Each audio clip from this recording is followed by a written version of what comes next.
Hello friends, मैं self Bharat Khandelwal और आप लोगों के लिए मैं क्लास 10th CBSE का chapter number 4 carbon and its compound ये स्टार्ट करने वाला हूं। बात करते हैं कि ये चैप्टर किस पर है। कार्बन और उसके कंपाउंड से जुड़ा हुआ चैप्टर है। तो बात करते हैं कि ये जो चैप्टर कार्बन पर हमारे पास इतने सारे एलिमेंट है, तो ये चैप्टर सिर्फ कार्बन पर हमारे सिलेबस में क्यों है, बाकी एलिमेंट के तो हमारे कोई पर्टिकुलर चैप्टर दिया नहीं है। इसका मतलब यह है कि इसमें कुछ स्पेशल एबिलिटी है जिसकी वजह से इस चैप्टर को हमारे सिलेबस के अंदर स्पेशली ऐड किया गया, इस एलिमेंट का एक पूरा चैप्टर दिया गया। तो यही समझना है कि कार्बन इतना इंपॉर्टेंट क्यों है और इसके कौन कौन से कंपाउंड है जो हमारे लिए बहुत इंपॉर्टेंट है, जिसके हम लोग प्रॉपर्टीज वगैरह भी इसके अंदर हम लोग पढ़ेंगे। तो सबसे पहले हम लोग इस चैप्टर को स्टार्ट करने से पहले हम लोग ये समझते हैं कार्बन का इंट्रोडक्शन। कार्बन के बारे में कुछ स्पेसिफिक जानकारियां हैं जो मैं आप लोगों को एक बार दे देता हूं। कार्बन एलिमेंट की जो लिस्ट है एटॉमिक नंबर के हिसाब से जब हम चलते हैं तो इसका एटॉमिक नंबर कितना आता है? एटॉमिक नंबर जो है वो है इसका 6। कितना है? 6। इसका सिंबल, अगर इसका मैं सिंबल कहूं तो what is the symbol of carbon? That is C612। C612 that means 6 atomic number हो गया, 12 इसका एटॉमिक मास हो गया। क्लियर चीज, मास नंबर हो गया ये इसका। अब ये आपके जो कार्बन है इसकी कुछ मैं और चीजें आप लोगों को बताता हूं। इसका नेचर के अंदर इसका इंपॉर्टेंस या नेचर के अंदर अगर मैं पूरे यूनिवर्स की बात करूं, यूनिवर्स के अंदर ये आपके जो एक तरीके से 4th मोस्ट एबुडेंट एलिमेंट है।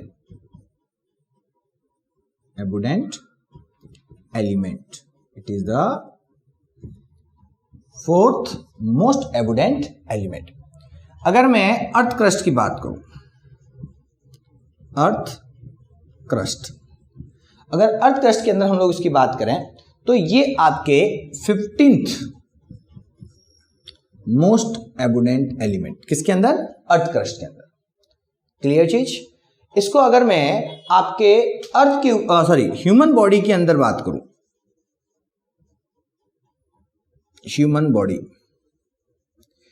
बॉडी में इसका जो वैल्यू है वो कितना है, या इसका जो पोजीशन है ह्यूमन बॉडी के अंदर कार्बन कितना पाया जाता है, तो अगर मैं कहूं तो it is the second most abundant element in human body. समझ आ रही बात? मतलब अगर मैं यूनिवर्स में देखूं तो यूनिवर्स के अंदर 4था स्थान आता है सबसे ज्यादा मात्रा में। अगर मैं अर्थ क्रस्ट की बात करूं, अर्थ के अंदर की बात करूं, तो ये 15th मोस्ट एबुडेंट एलिमेंट में आता है। अगर ह्यूमन बॉडी की मैं बात करूं तो ह्यूमन बॉडी के अंदर ऑक्सीजन फर्स्ट है। सबसे ज्यादा हमारी बॉडी में जो पाया जाता है वो क्या है? आपके ऑक्सीजन है। ऑक्सीजन के बाद हमारी बॉडी में कोई अगर एलिमेंट है सबसे ज्यादा तो वो कौन सा है? आपका कार्बन है। इसके साथ एक और मैं आप लोगों को बता दूं, ये आपके पीरियोडिक टेबल में इसकी पोजीशन क्या है वो भी मैं आप लोगों को समझाता हूं। पीरियोडिक टेबल के अंदर आपको पता होगा ग्रुप नंबर 14 क्या है? ग्रुप नंबर 14 और पीरियड नंबर कौन सा है? 2nd। आई होप आप लोगों को पता होगा। पीरियोडिक टेबल के अंदर आपके टोटल 18 ग्रुप है, तो ये 14th ग्रुप के अंदर आता है। और टोटल आपके जो पीरियड है वो कितने हैं? टोटल आपके 7 पीरियड है, उसमें से 2nd पीरियड के अंदर इसकी पोजीशन आती है। क्लियर चीज। तो इस तरीके से आपके ये जो कार्बन है इसकी पोजीशन मैंने आप लोगों को बता दी। इसके अलावा हम लोग इसके इलेक्ट्रॉन, प्रोटॉन और न्यूट्रॉन के बारे में जान लें। इलेक्ट्रॉन, प्रोटॉन और न्यूट्रॉन, इसका स्ट्रक्चर जो है वो आपने देखा होगा। ये इसका अगर न्यूक्लियस मान लें तो इसके 2 शेल होते हैं, क्योंकि एटॉमिक नंबर अगर 6 है तो कॉन्फ़िगरेशन क्या हो जाएगा? इसका इलेक्ट्रॉनिक कॉन्फ़िगरेशन जो बैठेगा वो बैठेगा 2 4। तो इलेक्ट्रॉन की संख्या कितनी है 6 है, प्रोटॉन की संख्या भी कितनी हो गई 6।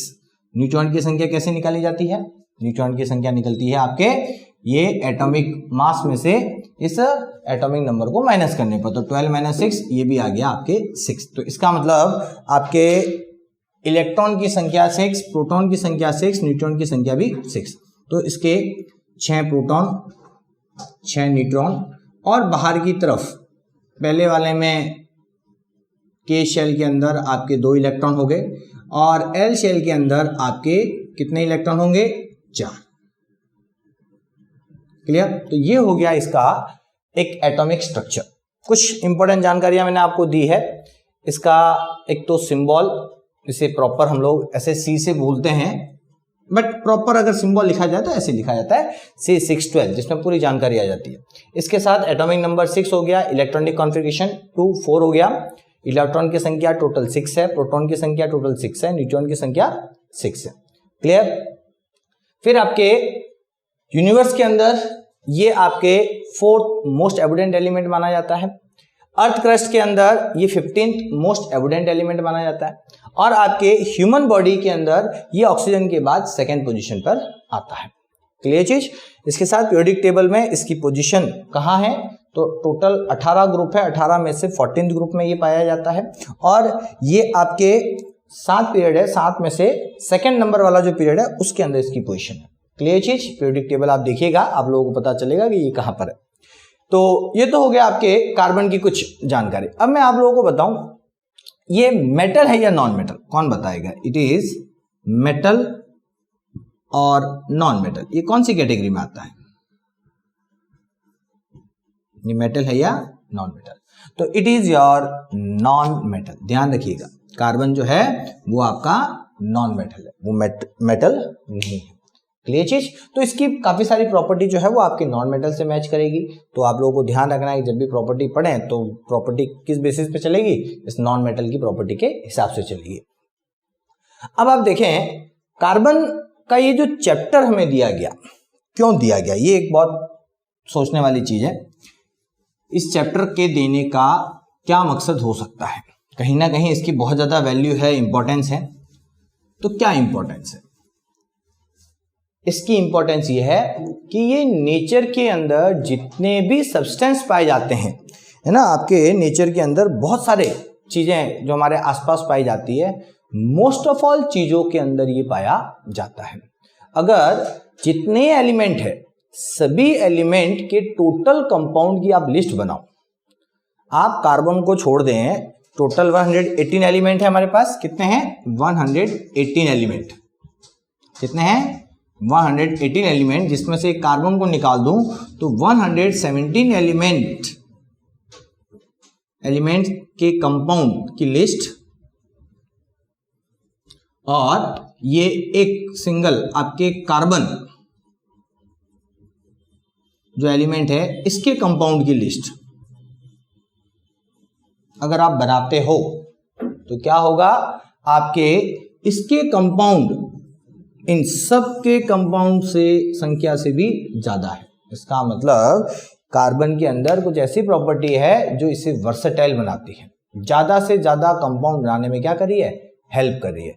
तो आपके ये एक वर्सेटाइल नेचर का सब्सटेंस है, एलिमेंट है, जो बहुत ज्यादा आपके कंपाउंडों का फॉर्मेशन कर रहा है। तो हमें इस चैप्टर में यही समझना है कि सर इसमें इसे वर्सेटाइल बनाने वाली प्रॉपर्टी कौन सी है, कैसे ये वर्सेटाइल बना, कौन कौन सी प्रॉपर्टी की वजह से ये इतने सारे कंपाउंड बना पा रहा है, वो सारा आपको इस चैप्टर के अंदर समझना है। क्लियर चीज। तो अब धीरे धीरे अपन लोग स्टार्ट करते हैं कार्बन की और प्रॉपर्टीज को समझना। एक मैं आप लोगों को बता दूं, जनरली कार्बन से जुड़े हुए कंपाउंड, आप लोगों ने केमिस्ट्री के अंदर 2 वर्ड सुने होंगे, ऑर्गेनिक केमिस्ट्री और एक आपने सुना होगा इनऑर्गेनिक केमिस्ट्री। सुना होगा ये। थोड़ा सा मैं आपको ये आइडिया दे दूं कि यहां ये ऑर्गेनिक और इनऑर्गेनिक की बात कार्बन पे थी। यहां जो ऑर्गेनिक इनऑर्गेनिक की जो क्लासिफिकेशन जो है उसमें एक इंपॉर्टेंट एलिमेंट जो आता है वो आपका आता है कार्बन। बट इनिशियली ऑर्गेनिक और इनऑर्गेनिक केमिस्ट्री या ऑर्गेनिक कंपाउंड और इनऑर्गेनिक कंपाउंड की जो बात की जाती थी वो कैसे की जाती थी कि ऑर्गेनिक कंपाउंड जो होते हैं जो लिविंग बीइंग की बॉडी में पाए जाते हैं, लिविंग बीइंग बॉडी ऑफ, इसे कह सकते हैं in body of living being, living being की शरीर के अंदर उनकी बॉडी में पाए जाने वाले कंपाउंडों को ऑर्गेनिक कंपाउंड कहा। उससे जुड़ी हुई जो केमिस्ट्री है वो ऑर्गेनिक केमिस्ट्री होगी। फिर आपके जो इनके बाहर है ना, outside body of living being, living being की बॉडी के बाहर की तरफ ऐसे कंपाउंड जो लिविंग बीइंग की बॉडी में नहीं पाए जाते उनको उन्होंने मान लिया इनऑर्गेनिक, क्लियर चीज, और उसकी केमिस्ट्री को बना दिया इनऑर्गेनिक केमिस्ट्री। ये इनिशियल थ्योरी थी, पहले चलती थी। ये किस बेस पे थी? एक वाइटल फोर्स थ्योरी चलता था, वाइटल फोर्स थ्योरी, ये एक पहले एक थ्योरी चलती थी। ये थ्योरी आपके बर्जिलियस ने दी थी। ये थ्योरी किसने दी थी? बर्जिलियस ने। उसने ये जो थ्योरी, ये जो कॉन्सेप्ट दिया, ये वाइटल फोर्स जो वर्ड यूज किया गया, ये वाइटल फोर्स क्या है मैं आपको समझाता हूं थोड़ा सा। इसका कहना था लिविंग बीइंग की बॉडी के अंदर है ना, ये जो ऑर्गेनिक कंपाउंड है, जो लिविंग बीइंग की बॉडी के अंदर जैसे कोई मान लो कंपाउंड बना, 3 एटम से मिलके बना, तो इन तीनों के बीच में जो एक अट्रैक्शन फोर्स है जिससे ये तीनों एलिमेंट के एटम आपस में जुड़े हुए हैं और ये कंपाउंड का फॉर्मेशन कर रहे हैं। तो उनका मानना ये था कि इनके बीच में लगने वाला ये एक जो अट्रैक्शन फोर्स है, ये एक स्पेशल तरीके का अट्रैक्शन फोर्स है जो बाहर नेचुरली बाहर जो आप लेबोरेटरी के अंदर इस तरीके के फोर्स को क्रिएट नहीं कर सकते। कहने का मतलब लिविंग बीइंग की बॉडी में पाए जाने वाले कंपाउंड बड़े स्पेशल तरीके के होते हैं जिनको लैब के अंदर तैयार करना पॉसिबल नहीं है, जिनको आप आर्टिफिशियली तैयार नहीं कर सकते। ये उनका कॉन्सेप्ट था। तो ये जो फोर्स था इसे कहा गया था वाइटल फोर्स। क्या कहा गया? वाइटल फोर्स, एक स्पेशल तरीके का फोर्स जो बॉडी के अंदर पाए जाने वाले कंपाउंडों के एटम के बीच में ही मिलेगा, बाहर आपको कहीं नहीं मिलेगा। बाहर के जो आपके आर्टिफिशियल तरीके से बनाए हुए कंपाउंड के अंदर वो आपके पाए नहीं जाते। तो इस तरीके का जो फोर्स की जो बात की गई, हालांकि इस फोर्स का कोई डिस्क्रिप्शन नहीं था, उसके बारे में कोई जानकारी उनको पूरी नहीं थी, बट उन्होंने बस माना था कि ये कंपाउंड, क्योंकि वो बना नहीं पाए थे आज तक, उन्होंने कभी लिविंग बीइंग की बॉडी में पाए जाने वाले कंपाउंडों का फॉर्मेशन किया नहीं, तो उनको लगा इसलिए नहीं हो रहा क्योंकि उसमें स्पेशल तरीके का अट्रैक्शन फोर्स लगता होगा, और उसी स्पेशल तरीके के फोर्स को बोलते थे वाइटल फोर्स। ये थ्योरी आपके बर्जिलियस ने अराउंड 1815 के अंदर दी थी। कब दी थी? 1815 के अंदर। काफी समय तक ये थ्योरी चली, जिसमें सिंपल लिविंग बीइंग की बॉडी के अंदर पाए जाने वाले कंपाउंडों को ऑर्गेनिक कंपाउंड कहा गया, और लिविंग बीइंग के बाहर जो आर्टिफिशियल लेबोरेटरी में तैयार हो जाने वाले सारे कंपाउंडों को इनऑर्गेनिक कहा गया, और इसकी बेस पर ऑर्गेनिक केमिस्ट्री, इनऑर्गेनिक केमिस्ट्री थी। बट बाद में ये कॉन्सेप्ट चेंज हुआ। ये जो श्रेय जाता है इस कॉन्सेप्ट को चेंज करने का, वो किसको जाता है? ये आपके एक साइंटिस्ट है, नाम बताता हूं मैं आपको, फ्रेडरिक वूलर। क्या नाम है इनका? फ्रेडरिक वूलर। 1828 के अंदर फ्रेडरिक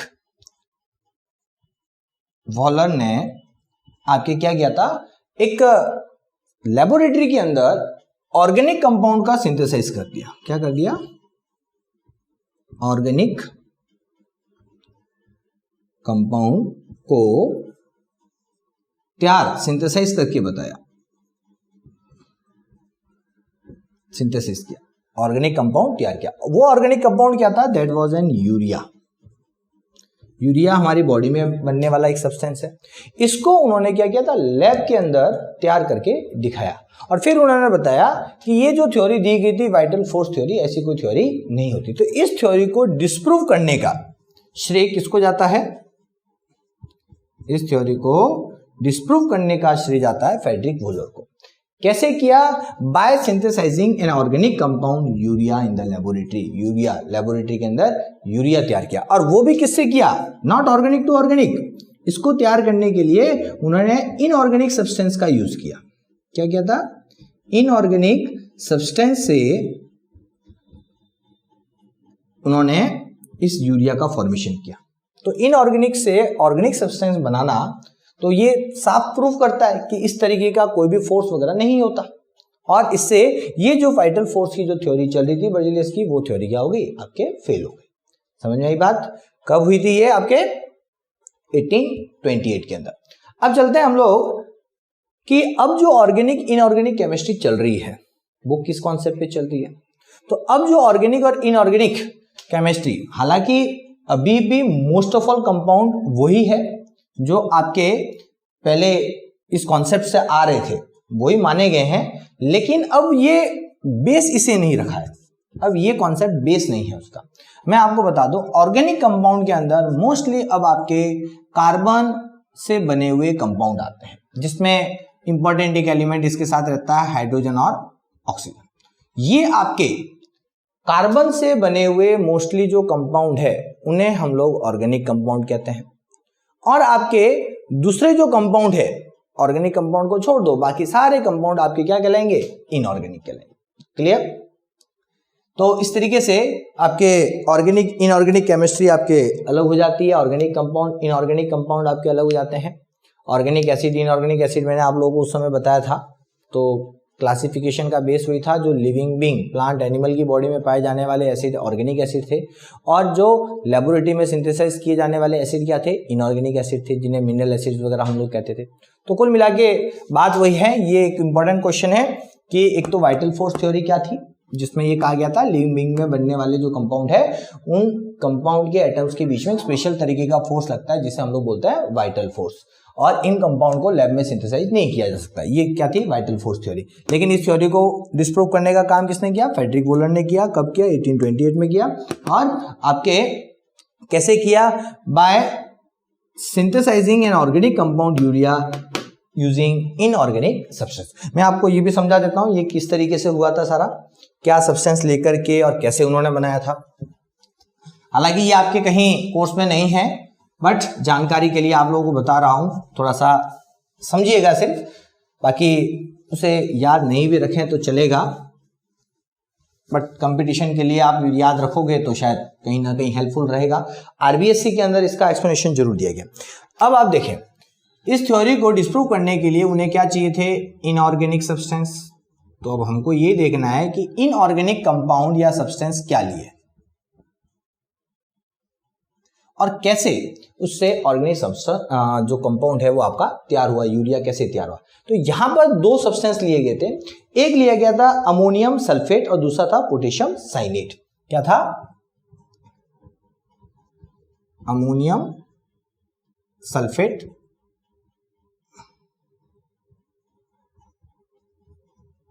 और दूसरा था आपके पोटेशियम साइनेट, पोटेशियम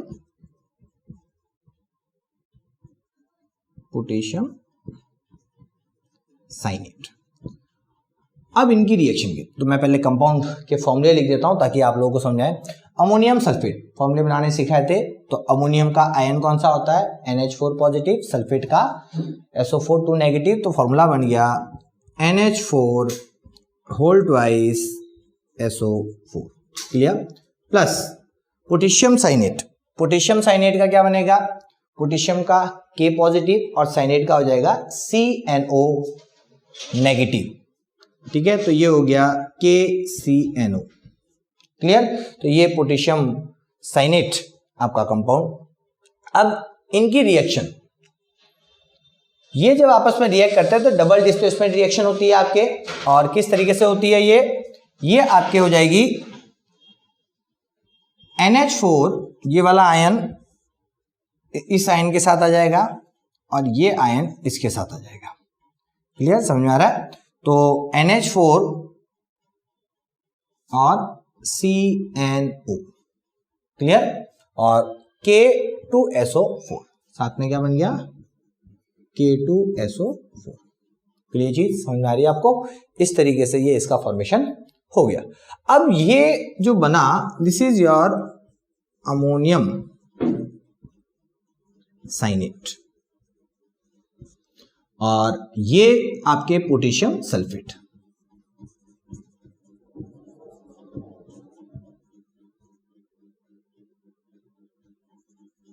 क्लियर। जब इन दोनों को आपस में रिएक्ट कराया, हीट किया, तो आपके बना अमोनियम साइनेट और पोटेशियम सल्फेट। लेकिन इसको और फर्दर जब इसको और ज्यादा हीट किया, ठीक है, मैं अलग से रिएक्शन लिख देता हूं, NH4CNO। अगर इसे और ज्यादा हीट किया जाए तो इन्होंने कहा कि इससे यूरिया बनता है। क्या बनता है? यूरिया। कैसे बनता है? यूरिया का फॉर्मूला आप देख लें, आपको बता देते हैं। यूरिया का फॉर्मूला क्या हो जाएगा?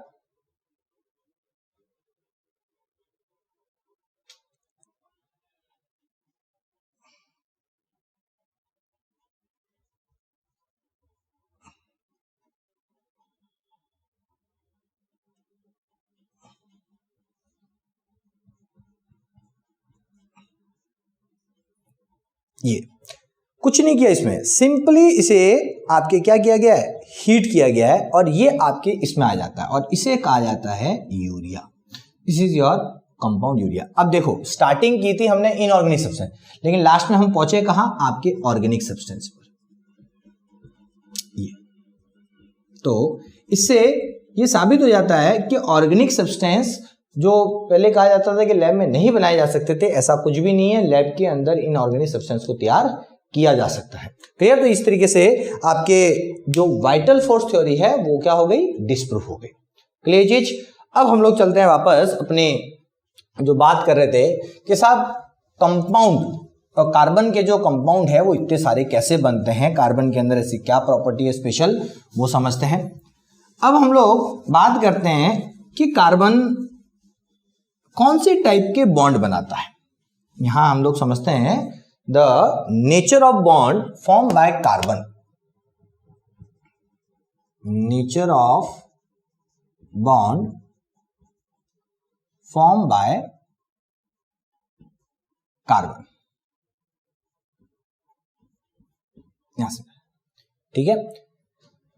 इससे और भी कई चीजें हम लोग समझेंगे, बहुत डिटेल में जाएगा ये टॉपिक धीरे धीरे। तो ये कौन से टाइप का? अब देखो, मोस्टली जो कंपाउंड होते हैं वो दो तरीके के आपके बॉन्ड बनाते हैं। एक तो होता है आयोनिक बॉन्ड, और एक होता है आपके कोवेलेंट बॉन्ड। ये कौन सा वाला बनाता है? तो आप समझ लें कि कार्बन के अंदर कोवेलेंट बॉन्ड चलता है, आयनिक बॉन्ड नहीं होता। कार्बन जब भी किसी के साथ बॉन्ड बनाएगा, कौन सा वाला बॉन्ड बनाएगा? Covalent bond. तो आपके कोवेलेंट बॉन्ड क्यों बनाता है? ये क्वेश्चन आता है कि why carbon only makes covalent bond. तो इस चीज को समझते हैं। ये आपके पूरा इसका इलेक्ट्रॉनिक कॉन्फ़िगरेशन जो है उस पर आधारित है। तो कार्बन का इलेक्ट्रॉनिक कॉन्फ़िगरेशन जो है वो क्या है? तो इलेक्ट्रॉनिक कॉन्फ़िगरेशन मैं पहले ही बता चुका हूं, 2,4 इसका इलेक्ट्रॉनिक कॉन्फ़िगरेशन है। तो 2,4 की वजह से अब आप देखें, कार्बन को अपने आप को स्टेबल करना है। कोई भी एलिमेंट का एटम स्टेबल कब होगा? ऑक्टेट कॉन्फ़िगरेशन से, मतलब लास्ट में 8 होना चाहिए, या फिर उसकी मैक्सिमम कैपेसिटी जो शेल की है वो कंप्लीट होनी चाहिए। यही है, यही तरीका होता है किसी को भी अपने आप को स्टेबल करना है, एटम को। अब यहां पर 3 कंडीशन अराइज होती है। पहली कंडीशन इसे स्टेबल करने की, ये 4 इलेक्ट्रॉन ले ले, क्या हो जाए? 4 इलेक्ट्रॉन अपने अंदर ऐड कर दे, तो कॉन्फ़िगरेशन हो जाएगा 2,8। क्लियर। दूसरी कंडीशन बनती है कि ये 4 इलेक्ट्रॉन अपने अंदर से माइनस कर दे, तो कॉन्फ़िगरेशन बचता है 2। तो K के लिए 2 स्टेबल है, ये K और L की बात हो जाएगी। और तीसरा ऑप्शन होता है शेयरिंग। क्या होता है? शेयरिंग, कि ये अपने इलेक्ट्रॉन की क्या करे? 4 इलेक्ट्रॉन की शेयरिंग करे। जब ये अपने 4 इलेक्ट्रॉन को दूसरे 4 के साथ शेयर करेगा, तब इसके पास भी टोटल हो जाएंगे 2,8 कॉन्फ़िगरेशन। क्लियर। अब देखें, यहां पर बात आई कि यहां ये कौन सा तरीका अपनाएगा, ये कौन सा तरीका अपनाएगा? ये 2 इलेक्ट्रॉन देता है, 4 इलेक्ट्रॉन दे देता है, डोनेट कर देता है, या 4 इलेक्ट्रॉन गेन करता है, ये गेन हुआ, ये लूज हुआ, और ये शेयरिंग हुआ। तो ये गेन करता है या 4 इलेक्ट्रॉन लूज करता है, या 4 इलेक्ट्रॉन की शेयरिंग करता है, कैसे करके ये अपने आप को स्टेबल करे, ये हमको समझना है। ठीक है। अब आप देखें कि साहब ये गेन करके भी तो कर सकता था, तो क्या प्रॉब्लम आती है कि जब ये आप देख लें सेंटर में 6 प्रोटॉन, ठीक है, यहाँ देखो इलेक्ट्रॉन और प्रोटॉन के बीच में अट्रैक्शन होता है, न्यूट्रॉन का कोई रोल नहीं है, इसलिए हम सिर्फ इलेक्ट्रॉन और प्रोटॉन की बात करेंगे। अगर ये बाहर 6 इलेक्ट्रॉन है, ठीक है, मैं अब शेल अलग अलग नहीं बना रहा हूँ, मैं टोटल नंबर ऑफ इलेक्ट्रॉन्स की बात करूंगा सिर्फ। तो 6 इलेक्ट्रॉन और 6 प्रोटॉन आपस में एक दूसरे को अट्रैक्ट कर रहे हैं, एक नॉर्मल अट्रैक्शन फोर्स लग रहा है, एटम की साइज स्टेबल है। लेकिन अगर ये 4 इलेक्ट्रॉन ले लेता है, गेन करता है, तो सेंटर में रहेंगे 6 प्रोटॉन और बाहर आ गए आपके 10 इलेक्ट्रॉन। अब देख लो, जैसे ही 4 लिया तो 2 8 हुआ, मतलब इलेक्ट्रॉन की संख्या टोटल कितनी हो गई? 10। अब ये जो 10 इलेक्ट्रॉन और 6 प्रोटॉन, क्या ये इसे होल्ड करके रख पाएगा, इसे अटैक करके रख पाएंगे 6 प्रोटॉन? लगभग इसके डबल के आसपास जा रहा है। तो इसका मतलब ये हुआ कि ये 6 प्रोटॉन इन 10 इलेक्ट्रॉन को ज्यादा देर तक पकड़ के नहीं रह सकते, ये अगर आ भी गए तो कुछ ही समय में वापस क्या हो जाएंगे? चले जाएंगे। तो इसका मतलब इसका तो ऑक्टेट जो कंप्लीट होना था हुआ ही नहीं, प्रॉपर हुआ तो फिर चला गया। तो कुल मिला के ये जो कंडीशन है ये पॉसिबल नहीं है, वो 4 इलेक्ट्रॉन ले नहीं सकता, कारण कि 4 लेने से 10 इलेक्ट्रॉन हो जाते हैं और 10 इलेक्ट्रॉन को न्यूक्लियस में 6 प्रोटॉन ज्यादा देर तक होल्ड करके नहीं रख सकते। तो ये कंडीशन खत्म हो गई। अब आप देखें 4 इलेक्ट्रॉन लूज करना। अब 4 इलेक्ट्रॉन लूज करने की बात समझते हैं। अगर 6 प्रोटॉन हैं और जब आप इसमें से 6 इलेक्ट्रॉन में से 1 इलेक्ट्रॉन निकालोगे, तो जैसे ही 1 इलेक्ट्रॉन बाहर जाएगा क्या हो जाएगा? यहाँ 5 होते ही इस पर अट्रैक्शन बढ़ जाएगा और साइज क्या हो जाएगी? छोटी हो जाएगी, होगा। फिर आपने क्या किया? 1 इलेक्ट्रॉन और निकाला, अब क्या हो गया? 4 इलेक्ट्रॉन रहे, 4 इलेक्ट्रॉन पर 6 प्रोटॉन का अट्रैक्शन और बढ़ गया, एटम की साइज और घट गई। अब आपको 1 इलेक्ट्रॉन और निकालना है। अब आप देखो, इलेक्ट्रॉन बाहर निकालने के लिए क्या लगती है? एनर्जी लगती है, लगती है कि नहीं लगती है? तो जब ये फुल साइज में था तो एनर्जी कम लगी, जैसे 1 इलेक्ट्रॉन निकाल दिया साइज छोटी हो गई, अट्रैक्शन बढ़ गया, तो एनर्जी अब की बार क्या होगी? पहले वाले के कंपैरिजन में अब जो एनर्जी लगेगी वो क्या लगेगी? ज्यादा लगेगी। ये चीज अब क्या लगेगी? ज्यादा लगेगी। तो ज्यादा लगेगी तो क्या होगा? ज्यादा एनर्जी देके हमने एक और निकाल दिया, साइज और छोटी हो गई। फिर हमने क्या किया?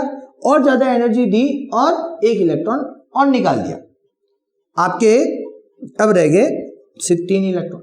अब आप सोचें, साइज इतनी ज्यादा छोटी हो जाएगी कि अब इसमें से इलेक्ट्रॉन निकालना पॉसिबल नहीं होगा। मतलब आप जो 4 इलेक्ट्रॉन निकालने की जो बात कर रहे हो, पहला इलेक्ट्रॉन निकाल दोगे, दूसरा निकाल दोगे, लेकिन जैसे जैसे एक एक इलेक्ट्रॉन और निकालने जाओगे एनर्जी का अमाउंट क्या होता जाएगा? बढ़ता जाएगा, और एक छोटे से एटम को इतनी एनर्जी दे करके उसमें से इलेक्ट्रॉन निकालना पॉसिबल नहीं होता।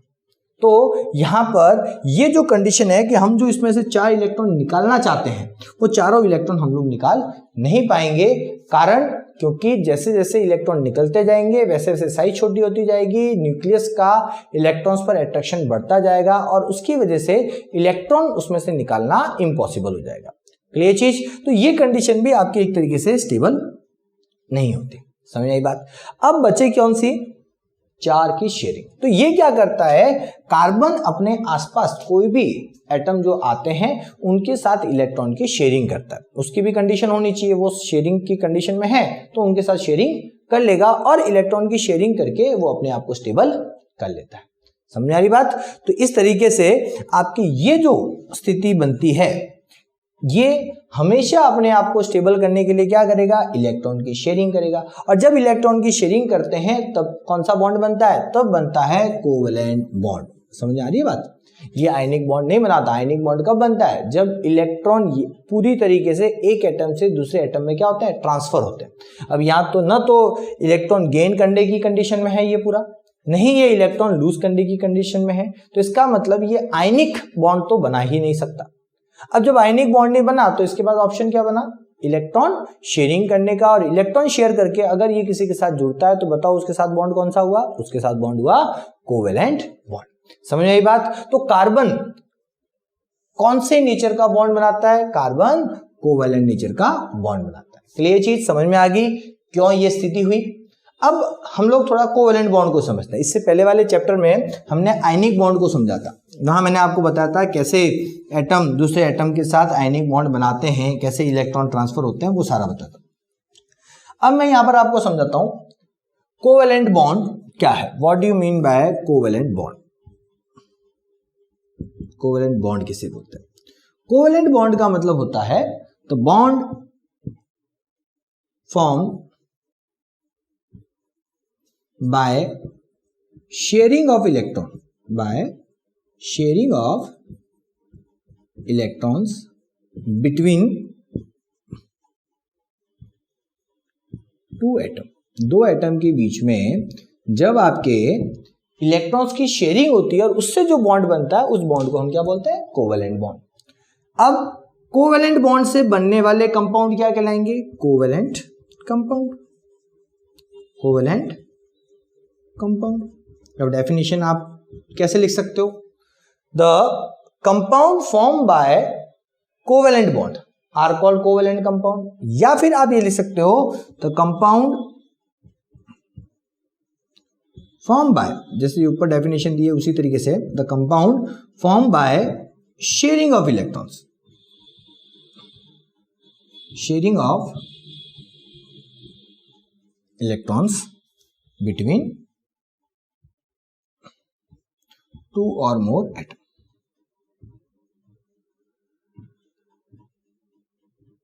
क्लियर? तो ऐसे कंपाउंड जो दो या दो से ज्यादा एटम्स के बीच में इलेक्ट्रॉन्स की शेयरिंग की वजह से तैयार हो रहा है, उस कंपाउंड को कोवेलेंट कंपाउंड कहा जाएगा।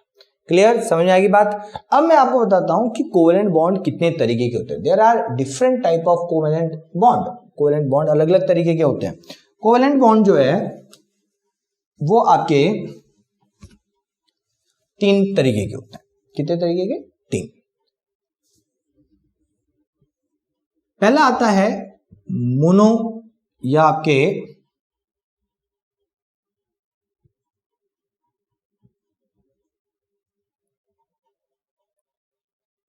या सिंगल कोवेलेंट बॉन्ड, ऐसे लिख दिया, सिंगल कोवेलेंट बॉन्ड।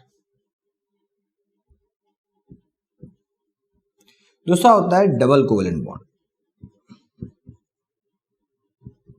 और तीसरा होता है triple covalent bond. Clear? Tricovalent bond या ट्रिपल कोवेलेंट बॉन्ड।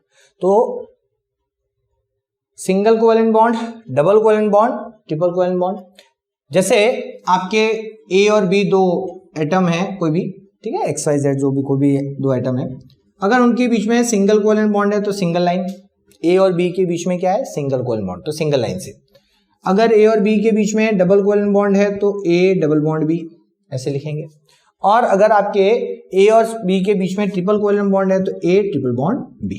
क्लियर? तीन लाइन से बताया जाता है। तो बॉन्ड जिस टाइप का बॉन्ड है उसी टाइप का बॉन्ड हम लोग यहाँ पर लाइनों के द्वारा शो करते हैं। तो कितने तरीके के बॉन्ड हो गए? यहाँ पर तीन तरीके के बॉन्ड हो गए, single covalent bond, double covalent bond, triple covalent bond. अब एग्जांपल के साथ समझते हैं कि साहब सिंगल कोवेलेंट बॉन्ड कब बनता है, डबल कब बनता है, ट्रिपल कब बनता है।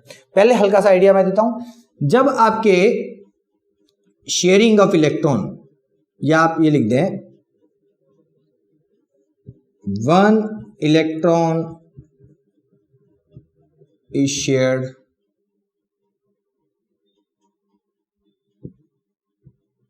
shared by both atoms। दोनों एटम से आपके कितने इलेक्ट्रॉन की शेयरिंग होगी? एक एक इलेक्ट्रॉन बाय ईच। यहां पे शेयर्ड बाय ईच एटम, ऐसे लिखते हैं। जब आपके दोनों एटम एक एक इलेक्ट्रॉन की शेयरिंग करे तब आपका बनता है सिंगल कोवेलेंट बॉन्ड। जब आपके टू इलेक्ट्रॉन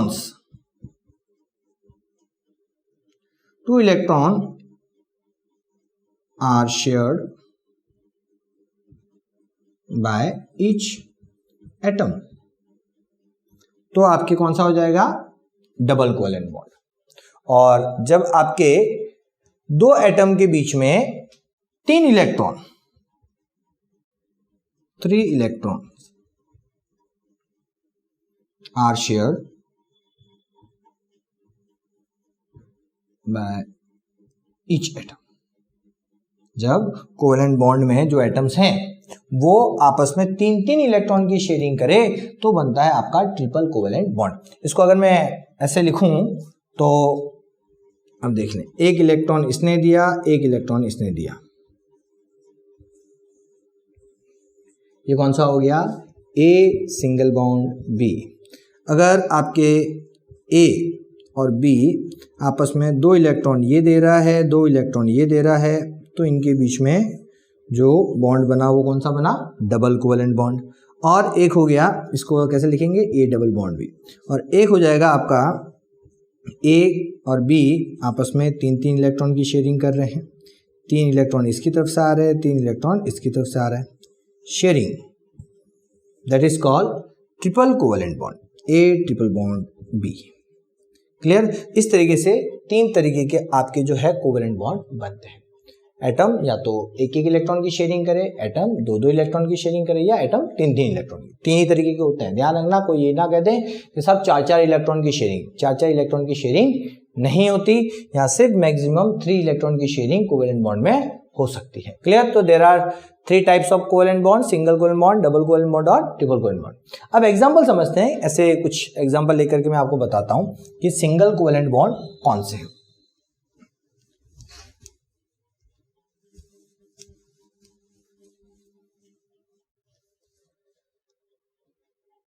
आपने हाइड्रोजन H2 मॉलिक्यूल की बात सुनी होगी। H2 हमेशा हाइड्रोजन जो है वो H2 के फॉर्म में रहता है। तो H2 का मॉलिक्यूल कैसे बना? हाइड्रोजन के एक एटम के पास एक इलेक्ट्रॉन होता है, हाइड्रोजन के एक एटम के पास एक इलेक्ट्रॉन। तो 2 एटम की बात हो रही है, तो मैं ये हाइड्रोजन के 2 एटम ड्रॉ करता हूं, ठीक है। तो हाइड्रोजन के ये मैंने जो घेरा बनाया ये इलेक्ट्रॉन क्लाउड है, ठीक है, जिसके अंदर इलेक्ट्रॉन्स पाए जाते हैं। और यहां जो मैं इलेक्ट्रॉन्स की संख्या बताऊंगा वो आउटर मोस्ट इलेक्ट्रॉन में कितने इलेक्ट्रॉन है उसी को मैं यहाँ डॉट के रूप में या क्रॉस के रूप में बताऊंगा, ठीक है। तो ये आपके एक इलेक्ट्रॉन इस हाइड्रोजन के पास है, एक इलेक्ट्रॉन इस हाइड्रोजन के पास है। अब इन दोनों को अपने आप को स्टेबल करना है, तो क्योंकि ये के शैली है इसके पास, तो कम से कम कितने होने चाहिए इसके पास, 2 इलेक्ट्रॉन। अब 2 अगर ये इसको ये इलेक्ट्रॉन दे देता है तो ये स्टेबल हो जाता है, ये नहीं होता। अगर ये इसको इलेक्ट्रॉन दे देता है तो ये स्टेबल हो जाता है, ये नहीं होता। दोनों को स्टेबल होने के लिए ये क्या करते हैं, कोई भी किसी को भी इलेक्ट्रॉन नहीं देता पूरा, ये क्या करते हैं, शेयर करते हैं। दोनों हाइड्रोजन ने, इसने अपना इलेक्ट्रॉन दिया और इसने भी अपना इलेक्ट्रॉन शेयरिंग में दिया। अब इन दोनों के इलेक्ट्रॉन क्लाउड में ये 2 इलेक्ट्रॉन है। जब ये बात करता है कि सब तुम्हारे इलेक्ट्रॉन क्लाउड में कितने इलेक्ट्रॉन है, तो बोलेगा 2। जब इसको पूछा जाए कि भाई आपके इलेक्ट्रॉन क्लाउड में कितने इलेक्ट्रॉन है, तो ये भी बोलेगा 2। तो कुल मिला के ये दोनों क्या हो गए, स्टेबल हो गए। इस तरीके से हाइड्रोजन के पास एक स्टेबल जो कॉन्फ़िगरेशन में तैयार हो जाता है और इस तरीके से H सिंगल बॉन्ड H बन जाता है और कौन सा मॉलिक्यूल बन गया, H2। क्लियर चीज समझ में आया, H2 का फॉर्मेशन कैसे होगा। एक और एग्जांपल मैं बताता हूं, Cl2 का फॉर्मेशन, किसका, क्लोरीन, Cl2 सुना होगा अक्सर। इसमें क्या होता है, अब आप देखें क्लोरीन का कॉन्फ़िगरेशन एटॉमिक नंबर 17 है, तो कॉन्फ़िगरेशन हो गया 287, आउटर मोस्ट में कितने हैं, 7। तो Cl आप देख लें 1 2 3 4 5 6 7, इसकी इलेक्ट्रॉन क्लाउड आउटर मोस्ट में कितने, 7 इलेक्ट्रॉन। दूसरा आपका 2 3 4 5 6 और 7। अब इसके भी इलेक्ट्रॉन क्लाउड में कितने हैं, 7 इलेक्ट्रॉन है आउटर मोस्ट में। अब इसको दोनों को स्टेबल होना है। अगर ये अपना एक इलेक्ट्रॉन इसको देता है तो ये स्टेबल हो जाता है, ये नहीं होता। ये इसको दे देता है तो ये स्टेबल हो जाता है, ये नहीं होता। दोनों अपने आप को स्टेबल करने के लिए क्या करते हैं, एक एक इलेक्ट्रॉन की करते हैं शेयरिंग। जब एक एक इलेक्ट्रॉन की शेयरिंग करेंगे तो आप सोचिए क्या होगा, Cl और ये Cl, ये अपना एक इलेक्ट्रॉन यहाँ दे देगा, ये अपना एक इलेक्ट्रॉन यहाँ दे देगा, तो 7 में से एक इलेक्ट्रॉन शेयरिंग में गया, बचे कितने इसके पास, आप देख लें, बचे इसके पास ये 6, तो 6 मैंने यहाँ बना दिए। इसने भी एक इलेक्ट्रॉन शेयरिंग में डाल दिया, बचे कितने इसके खुद के, ये हो गए इसके खुद के 6। तो ये जो बाहर जो शेयरिंग में नहीं गए, they are called lone pair of electrons. ध्यान रखिएगा एक word, lone pair of electron किसे बोलते हैं, जो शेयरिंग में इन्वॉल्व नहीं होते, और ये आपके शेयर्ड इलेक्ट्रॉन है। अब क्लोरीन को, इसको कोई पूछे भाई आपके पास बताओ इलेक्ट्रॉन क्लाउड में आउटर मोस्ट में कितने इलेक्ट्रॉन है, तो ये बताएगा साहब मेरे आउटर मोस्ट में, मेरे इलेक्ट्रॉन क्लाउड में 8 इलेक्ट्रॉन है। जब इसको पूछा जाए कि साहब आपके इलेक्ट्रॉन क्लाउड में आउटर मोस्ट में कितने इलेक्ट्रॉन, तो ये भी बोलेगा साहब मेरे पास भी 8 है। तो इस तरीके से ये दोनों क्या हो गए, स्टेबल हो गए। कितने इलेक्ट्रॉन की शेयरिंग हुई, एक एक इलेक्ट्रॉन की। कौन सा बॉन्ड बना, single bond Cl, single bond Cl, और ये फॉर्मूला बन गया मॉलिक्यूल का Cl2। तो इस तरीके से क्लोरीन मॉलिक्यूल का फॉर्मेशन होता है। तो ये हो गया सिंगल बॉन्ड का एग्जांपल। एक आपको मैं बताता हूं डबल बॉन्ड का, कैसे बनाते हैं डबल बॉन्ड। कोई मॉलिक्यूल याद करें आप जो जिसमें डबल बॉन्ड हो सकता है। डबल बॉन्ड होगा जिसमें 2 इलेक्ट्रॉन की कमी हो, सीधा सा लॉजिक है। जिसमें उसको स्टेबल होने के लिए कितने इलेक्ट्रॉन की रिक्वायरमेंट हो, 2 की, वो वाला हो सकता है। फॉर एग्जांपल आपके मैं बात करूं ऑक्सीजन, O2 का मॉलिक्यूल देखा होगा आपने, O2 अपने आप को स्टेबल कैसे करता है, तो ऑक्सीजन का एटॉमिक नंबर है 8 और ये हो गया 2,6 इलेक्ट्रॉनिक कॉन्फ़िगरेशन। ये तो एटॉमिक नंबर है इसका, और इलेक्ट्रॉनिक कॉन्फ़िगरेशन 2,6। आउटर मोस्ट में कितने, 6। तो मैं 2 एटम बनाता हूं ऑक्सीजन के। इसके आउटर मोस्ट में 6 इलेक्ट्रॉन, 1 2 3 4 5 6। एक दूसरा ऑक्सीजन का एटम आया, उसके भी इलेक्ट्रॉन क्लाउड में आउटर मोस्ट में कितने हैं, 6 इलेक्ट्रॉन। क्लियर। दोनों को स्टेबल होना है, कैसे होंगे, ये इसको अगर 2 दे देता है ये स्टेबल होता है, ये नहीं होता। ये इसको दे देता है तो ये स्टेबल हो जाता है, ये नहीं होता। तो दोनों को स्टेबल होना है। तो इन्होंने क्या शर्त रखी, चलो भाई काम करो आपस में शेयरिंग। 2 इलेक्ट्रॉन इस ऑक्सीजन के आए और 2 इलेक्ट्रॉन इस ऑक्सीजन के आए।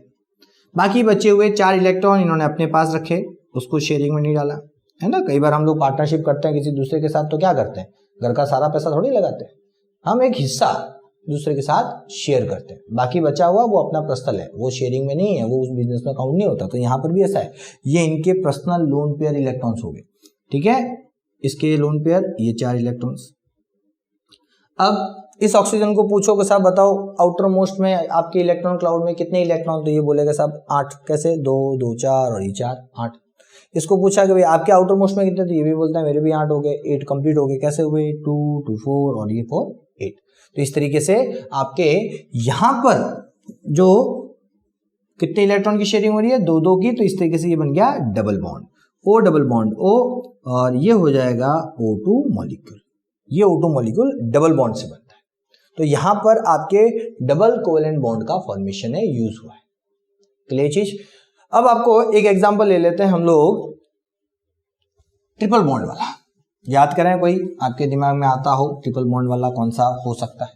मैं बहुत ही सिंपल आपको बताता हूं, नाइट्रोजन मॉलिक्यूल N2।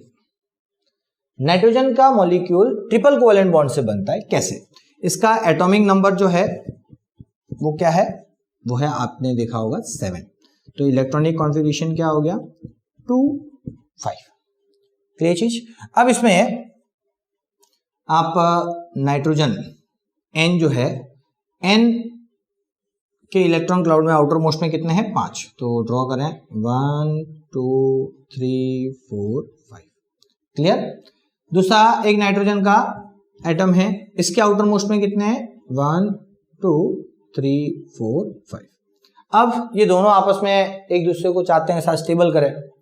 ये इसको करने जाता है, 3 इलेक्ट्रॉन यहां देता है, ये स्टेबल होगा, ये नहीं होगा। ये इसको देगा तो ये स्टेबल होगा, ये नहीं होगा। तो इन दोनों को आपस में स्टेबल होना है, क्या करो, इलेक्ट्रॉन की शेयरिंग। ये नाइट्रोजन अपने 3 इलेक्ट्रॉन शेयरिंग में डालेगा और ये नाइट्रोजन भी अपने 3 इलेक्ट्रॉन शेयरिंग में डालेगा। और फाइनली क्या हो जाएगा, यहां पर ये इनके खुद के इलेक्ट्रॉन पेयर रह गए। क्लियर। ये शेयर्ड इलेक्ट्रॉन। अब टोटल इलेक्ट्रॉन काउंट करो इस नाइट्रोजन के कितने हैं, 2 and 6 8। यहां पर काउंट करो 2 and 6 8।